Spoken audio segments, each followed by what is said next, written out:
Partos más fáciles en ganado vacuno, productor de carne. Las razas vacunas CU presentan mayor facilidad al momento del parto, y esto se debe a la anatomía, en especial la raza vacuna Brahman, razón por la cual los partos distóxicos son casi nulos. Es de recalcar que en este tema existe una diferencia en ganaderías especializadas en la producción lechera, producción de carne o doble propósito. En ganaderías especializadas, en la producción de carne, el tema de partos es de más fácil manejo, y más aún si la base genética es CU, ya que las vacas CU, en la anatomía del ancla presenta un cierto declive, que facilita la tarea del parto en las vacas. Es gracias a esto que las ganaderías especializadas en producción de carne no tienen problemas en los partos, al ser comparadas con las ganaderías especializadas en la producción lechera, donde la incidencia de partos distóxicos es mayor.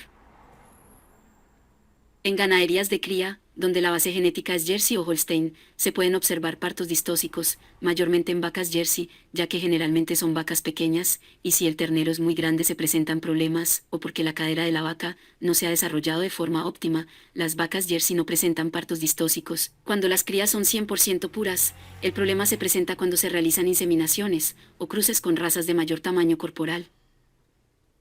Generalmente en las ganaderías, cuando una vaca presenta problemas al momento del parto, los trabajadores o ganaderos utilizan herramientas para alar al ternero, pero hay que ser conscientes que se pueden quedar secuelas de estas acciones, como ocasionar daño a la vaca o novilla, y al ternero tanto en temas sanitarios como mecánicamente. En el tracto genital de la vaca, o el ternero se puede llegar a contaminar, ocasionando endometritis, o problemas más graves que se verán reflejados más adelante. Cuando el feto está mal ubicado, lo correcto es cuadrarlo en la forma correcta, y recurrir en última instancia a la cesárea. Por su parte, los terneros de la raza Cebu Brahman son livianos al momento del nacimiento.